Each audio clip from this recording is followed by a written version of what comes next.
Dans le monde fascinant de la royauté britannique, les relations ne sont pas toujours aussi idylliques qu'elles en ont l'air. Aujourd'hui, nous plongeons au cœur des dynamiques souvent cachées entre deux figures emblématiques, la princesse Anne et Camilla Parker Bowles.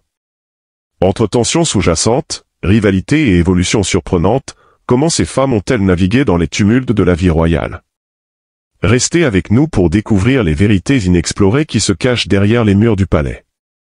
Connaître les vraies valeurs et s'y tenir, sans trop se soucier des modes qui vont et viennent. Lorsqu'on considère une vie dédiée au service au sein de la famille royale britannique, la princesse Anne se distingue sans aucun doute, connue pour son éthique de travail inflexible et son rôle unique au milieu de l'opulence et de la tradition de la royauté. Le parcours d'Anne n'est pas sans ombre, les controverses ayant parfois terni l'image dorée de la monarchie, certains membres de la famille royale faisant face à un examen public. Mais parmi eux, une rivale suscite le mépris d'Anne comme aucune autre. Restez avec nous pour découvrir cette personne et révéler des détails choquants de l'intérieur de la famille royale avant de dévoiler celle que la princesse Anne déteste. Explorons son identité remarquable et découvrons ce qui fait d'elle une figure exceptionnelle au sein de la famille royale. Née le 15 août 1950 au Clarence House à Londres, la princesse Anne était la seule fille de la reine Élisabeth II et du prince Philippe, duc d'Édimbourg. Elle est arrivée dans le monde en étant troisième dans l'ordre de succession au trône britannique, juste derrière sa mère et son frère aîné Charles, qui est devenu plus tard le roi Charles III. Sa place dans la ligne de succession a changé pour devenir deuxième en 1952, à la suite du décès de son grand-père et de l'ascension de sa mère. Dès le départ, Anne a montré un sens remarquable du devoir qui la distinguait. Contrairement à son frère Charles et à son frère cadet Andrew, elle semblait moins attirée par la lumière des projecteurs et plus préoccupée par l'accomplissement des tâches. Cette dévotion précoce a jeté les bases de son engagement à vie envers le service public. Éduquée à l'école Benanden, Anne a commencé ses devoirs royaux à l'âge adulte. En 1968, elle avait terminé ses études avec des qualifications académiques impressionnantes et s'est lancée dans les engagements royaux à l'âge de 18 ans, marquant le début d'une carrière dédiée au service et à la responsabilité. En 1987, elle a été honorée du titre de princesse royale, une distinction qu'elle conserve à vie. Malgré le privilège dans lequel elle est née, l'accent d'Anne a toujours été mis sur le travail à accomplir, laissant un héritage durable de service et de dévouement envers la couronne et son pays. L'approche de la princesse Anne envers ses devoirs royaux est rafraîchissante, sans fioritures, en contraste frappant avec le glamour souvent associé à la royauté. Elle a célèbrement déclaré « Ce n'est pas la robe que vous portez, mais la vie que vous menez », mettant l'accent sur la substance plutôt que sur le style, un sentiment qui résonne profondément avec les initiés de la royauté et le public. Curieuse de savoir ce qui motive son emploi du temps implacable, Anne détient le record du plus grand nombre d'engagements officiels en une année par un membre de la royauté, avec une moyenne de plus de 500 par an, soit plus d'un événement par jour. Des visites caritatives à l'inauguration de nouvelles installations et la représentation de la reine lors de fonctions d'État, son calendrier est chargé, mais elle maintient un engagement indéfectible envers son rôle plutôt que la recherche de reconnaissance personnelle. Depuis ses débuts dans la vie publique à l'âge de 18 ans, lors de l'ouverture d'un centre éducatif dans le Shropshire en 1969, le dévouement d'Anne n'a jamais faibli. Elle est présente à d'innombrables engagements royaux et soutient plus de 200 organisations dans le monde entier. Mais il ne s'agit pas seulement d'être présente.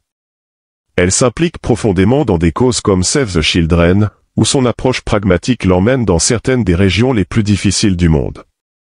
L'habileté diplomatique d'Anne est une autre de ses précieuses qualités. En 1990, à seulement 39 ans, elle a été nominée pour le prix Nobel de la paix pour son travail humanitaire avec Save the Children, un honneur qui souligne son impact profond au-delà des projecteurs royaux. Sa passion pour aider les enfants vulnérables a suscité l'admiration dans le monde entier, prouvant que les actions parlent effectivement plus fort que les mots.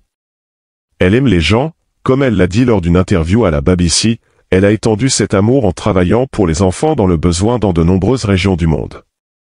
C'est de l'amour en action. Alors que la famille royale est souvent connue pour sa nature réservée, la princesse Anne se distingue par son esprit vif et son humour sec, un écart par rapport à la formalité traditionnelle. Elle n'hésite pas à insuffler un peu de personnalité dans ses apparitions publiques, la rendant à la fois accessible et respectée. Pourtant, malgré son charme rafraîchissant, la famille royale n'a pas toujours été à l'abri des controverses. Comment la princesse Anne navigue-t-elle habilement à travers les eaux turbulentes de sa famille tout en maintenant sa franchise caractéristique? Explorons comment la princesse Anne maintient son intégrité au milieu des controverses qui entourent parfois les membres de sa famille. Le défi de la perception publique. Les figures royales controversées. Les familles royales du monde entier ont toujours été des sujets de fascination et d'intrigue. Des gros titres des tabloïds à la spéculation sur les réseaux sociaux, chaque mouvement d'un membre de la royauté est scruté et analysé par le public. Vous êtes-vous déjà demandé pourquoi certains membres de la royauté attirent plus de controverses que d'autres? C'est un mélange de facteurs, choix personnels, représentation médiatique et attentes placées sur eux en tant que figures publiques. Au sein de la monarchie britannique, il y a eu des figures qui, malgré leur titre et leur lignée, ont fait face à des réactions publiques négatives et à des controverses. Que ce soit à cause de scandales, de divorces ou de déclarations controversées, ces incidents ont façonné la perception du public. Imaginez-vous à leur place, équilibrant liberté personnelle et responsabilité de représentation d'une institution ancienne. La princesse Anne a longtemps eu une expérience directe de la navigation dans les cercles royaux. Elle est admirée pour son esprit intrépide, qu'elle a démontré tôt dans sa vie d'adulte. En 1974, à seulement 23 ans, elle a fait face à une tentative d'assassinat terrifiante. Revenant d'un événement caritatif avec son premier mari, le capitaine Mark Phillips, leur voiture a été attaquée par un autre véhicule. Ian Ball, l'agresseur, a brandi une arme à feu et a tiré sur le chauffeur d'Anne, l'agent de sécurité Jim Beaton, ainsi que sur un journaliste courageux qui est intervenu. Le plan de Ball était de kidnapper Anne contre une rançon de 2 millions de livres.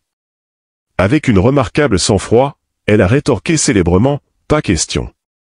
Cela donne un aperçu saisissant de la façon dont elle gère les pressions intenses de la vie royale et son engagement indéfectible à protéger ceux qui lui sont chers, en particulier ses neveux, les princes William et Harry.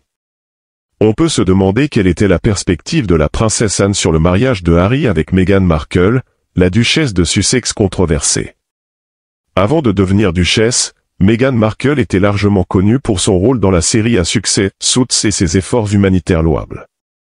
Sa relation avec le prince Harry était perçue comme un conte de fées moderne, célébré pour avoir franchi des barrières au sein de la monarchie britannique traditionnellement conservatrice.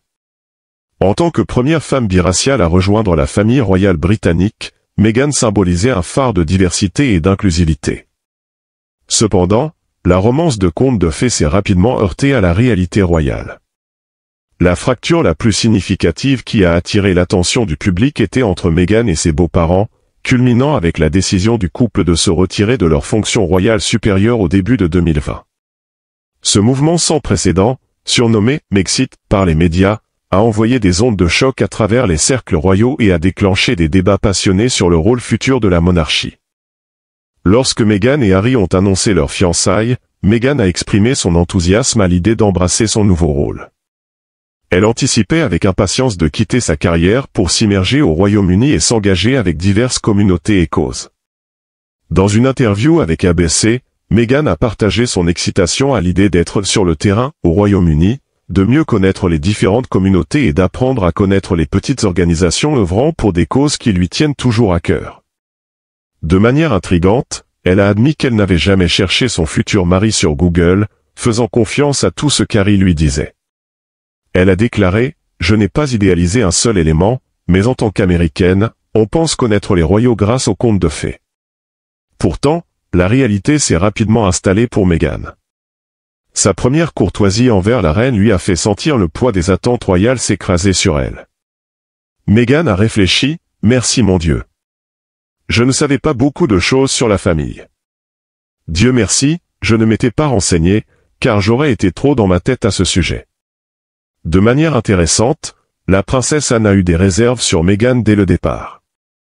La personnalité de la télévision Deborah Davis a observé qu'Anne, tout comme son père le prince Philippe, pouvait voir à travers le charme de Meghan.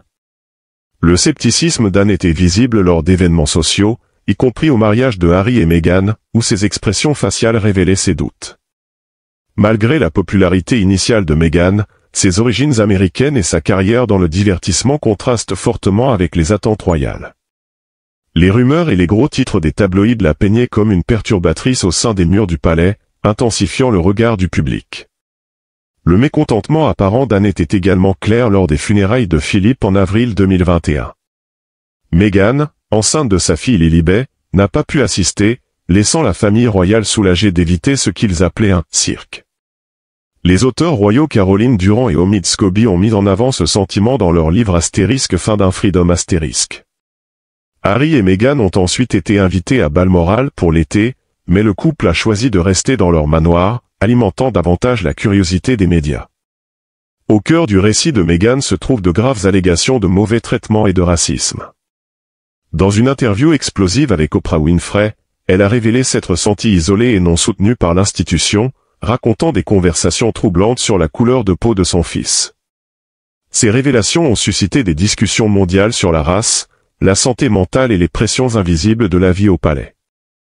Le scepticisme initial d'Anne selon lequel Meghan aurait une durée de vie courte au sein de la famille royale semblait prémonitoire. L'expert royal Neil Schon a révélé qu'Anne avait conseillé à Meghan de voir la vie royale comme un devoir plutôt que comme un chemin vers la célébrité.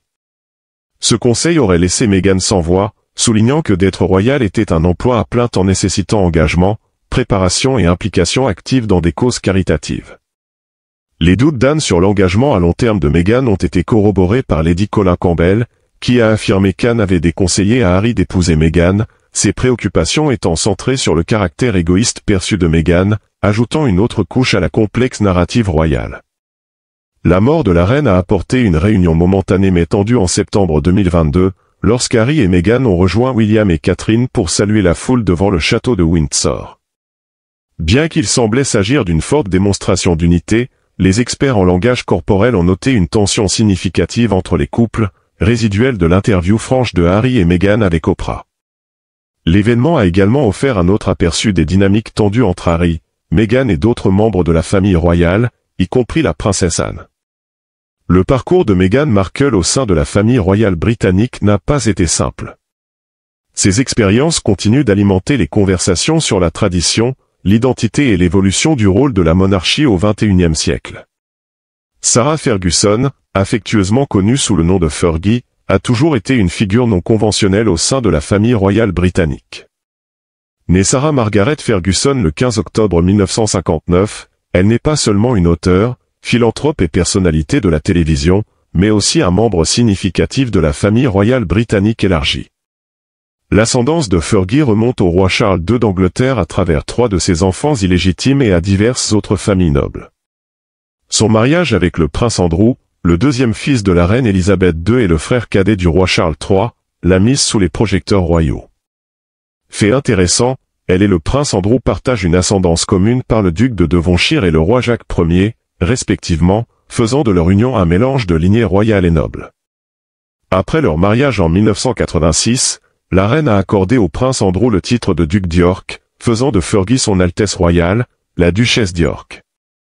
Ils ont eu 2 filles, la princesse Béatrice et la princesse Eugénie. Dès le premier jour, sa nature vive et spontanée l'a distinguée des membres plus réservés de la famille royale, connue pour son humour et sa capacité à se rendre accessible. Elle a rapidement su se rendre attachante au public, bien que cela ait parfois heurté les protocoles stricts et les attentes de la vie royale. La princesse Anne, connue pour son approche pragmatique et déterminée, offrait un contraste frappant avec la personnalité libre de Fergie. Leur relation était marquée par des tensions, surtout dans les premières années du mariage de Fergie avec le prince Andrew. La manière directe et souvent franche d'Anne s'opposait au style plus détendu et informel de Fergie. Les rapports de désaccord et de rencontres glaciales étaient courants, leurs approches différentes de la vie royale alimentant les spéculations sur leur relation. Le photographe royal Steve Wood, qui a passé beaucoup de temps avec la famille royale britannique, a observé que malgré les efforts assidus de la princesse Anne, elle se trouvait souvent éclipsée par Fergie. Cette situation semblait agacer Anne, qui avait l'impression que son travail acharné et son dévouement passaient inaperçus par rapport à la personnalité médiatique de Fergie. Pour exprimer sa frustration, Anne a un jour déclaré « Je travaille dur chaque jour, je ne suis jamais dans les journaux, personne ne me remercie ». Ce qui a vraiment élargi le fossé entre Fergie et Anne était la manière dont Fergie gérait l'attention médiatique. Contrairement à Anne, qui maintenait une approche réservée et privée, Fergie se retrouvait souvent au centre des scandales des tabloïds. Ses luttes avec les paparazzis, ses problèmes financiers et ses affaires controversées ne faisaient qu'intensifier la tension entre les deux. L'engagement d'Anne à maintenir la dignité de la monarchie contrastait fortement avec la présence plus publique et parfois controversée de Fergie. Sarah Ferguson a également rencontré des problèmes dans son mariage avec le prince Andrew, en plus de ses différends avec la princesse Anne. Au départ, il captivait l'imagination du public en tant que couple apparemment heureux et dynamique. Cependant, selon Fergie, ils ne se voyaient que 40 jours par an durant les 5 premières années de leur mariage. En 1991, le mariage était en difficulté, Fergie trouvant la vie royale de plus en plus difficile. Son amitié avec le multimillionnaire texan Steve Wyatt a suscité beaucoup de publicité, et des photographies de Wyatt avec la fille de Fergie apparaissaient dans les journaux. En janvier 1992, le duc et la duchesse d'York annoncèrent leur séparation. Le 19 mars 1992, à la suite de la séparation, le palais déclara que Fergie n'effectuerait plus d'engagement public au nom de la reine, et la reine annonça qu'elle ne prendrait pas la responsabilité des dettes de Fergie. Fergie déménagea à Randall Lodge sur le domaine de Wentworth, séparant sa résidence de celle de son mari. Le scandale le plus notoire qui a encore tendu la relation de Fergie avec la famille royale est survenu en août 1992, lorsque le tabloïd britannique Daily Mirror publia des photographies d'elle avec le gestionnaire financier américain John Bryan. Les photos, montrant Bryan dans une position compromettante avec Fergie, ont conduit à un ridicule public généralisé. Bien que le magazine français Paris Match ait été condamné à payer 84 000 livres sterling de dommages et intérêts pour avoir publié les photos, les dommages causés à la réputation et à la position royale de Fergie étaient immenses. En mars 1993, malgré des mois de spéculation selon lesquels Fergie et Andrew pourraient se réconcilier, ils finalisèrent leur accord de séparation formelle. Le coup fatal est survenu lorsque la tante du prince Andrew, la princesse Margaret, envoya à Fergie une lettre exprimant son mépris « Vous avez fait plus pour apporter la honte à la famille que l'on aurait pu imaginer ». En avril 1996, Fergie et Andrew ont décidé mutuellement de divorcer, mettant officiellement fin à leur mariage tumultueux. Des difficultés financières ont frappé Fergie après le divorce, bien qu'elle ait affirmé avoir reçu 115 000 € par an en tant que règlement de divorce. Il a ensuite été révélé qu'elle avait reçu 350 000 € en espèces, 500 000 € de la reine pour acheter une maison pour elle et les enfants, et une allocation mensuelle qui, en 2010, était estimée à 500 000 € au total. Ce qui reste particulièrement intrigant, c'est que malgré leur divorce, Sarah Ferguson et le prince Andrew ont maintenu un arrangement de vie étroit et inhabituel pendant plus de 3 décennies. Ils sont souvent vus ensemble lors de divers événements familiaux, suscitant des spéculations continues sur la nature de leur relation après le divorce. Leur cohabitation est remarquable compte tenu des scandales et du regard public qui ont entouré leur union. Après le divorce, Fergie s'est réinventée grâce à son travail caritatif, à l'écriture et à la prise de parole en public. Elle a continuellement cherché à se forger une identité indépendante tout en maintenant des liens avec la famille royale. Cherie Blair, épouse de l'ancien Premier ministre britannique Tony Blair, a eu une vie assez mouvementée tant sur le plan public que privé. Née Cherie Beau en 1954, elle a construit une carrière juridique notable, se spécialisant dans le droit des droits de l'homme, avec un diplôme de la London School of Economics et le prestigieux titre de Queen's Counsel. Cherie est devenue une figure éminente dans les cercles juridiques britanniques, défendant avec ferveur des causes de justice sociale.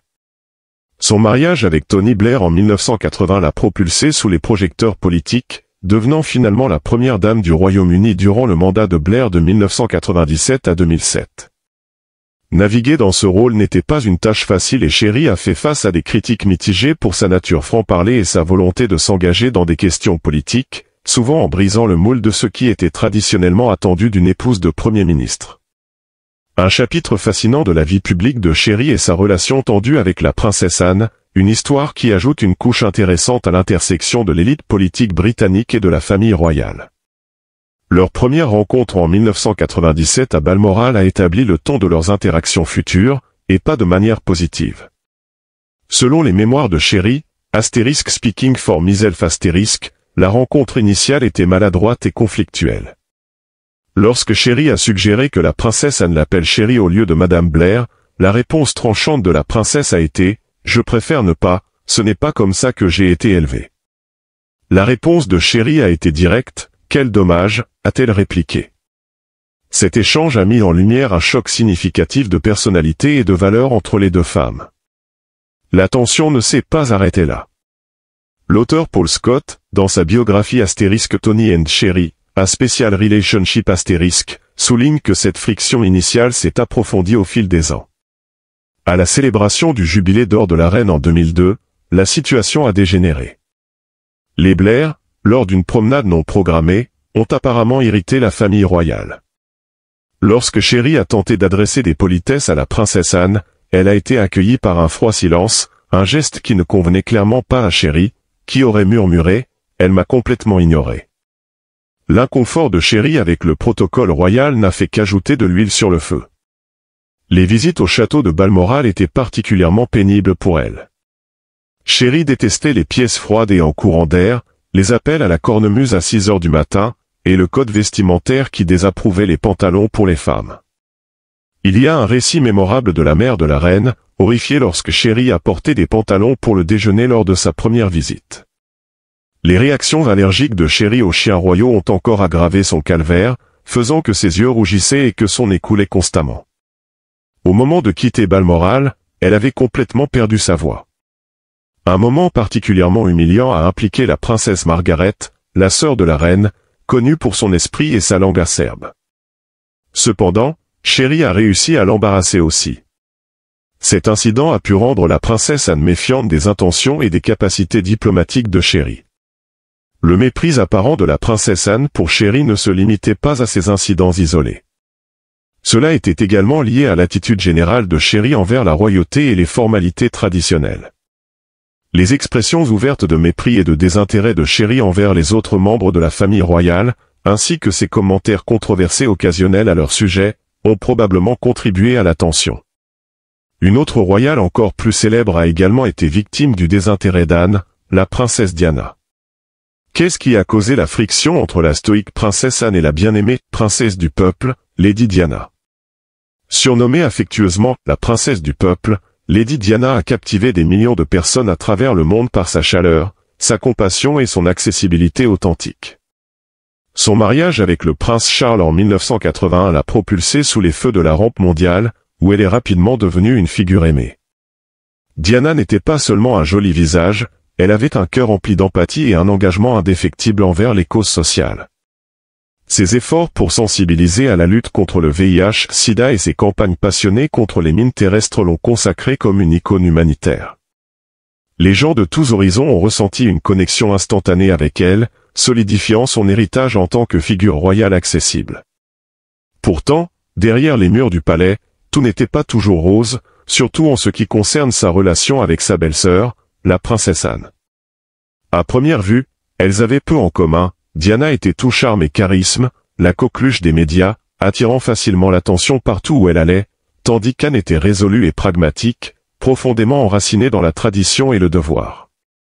Anne levait les sourcils devant les choix vestimentaires avant-gardistes de Diana et sa propension à se complaire sous les projecteurs, trouvant que l'agitation médiatique entourant l'image glamour de Diana n'était pas digne d'une royale. Anne voyait simplement les choses différemment. Diana avait le don d'utiliser la presse pour mettre en lumière son travail caritatif, une compétence que Anne trouvait déconcertante. Anne valorisait la relation traditionnelle et distante de la monarchie avec le public et rechignait devant ce qu'elle percevait comme de l'autopromotion de Diana. Les rapports de tension entre les deux femmes n'étaient pas rares, des sources laissant entendre qu'Anne avait du mal à comprendre l'approche moderne de Diana de la vie royale. Les choses se sont compliquées encore davantage après que Diana soit devenue mère. On s'attendait à ce qu'Anne devienne la marraine du premier-né de Diana, mais cette dernière avait d'autres idées. Malgré le soutien du roi Charles en faveur d'Anne comme marraine pour le prince William, Diana a opposé son veto à l'idée.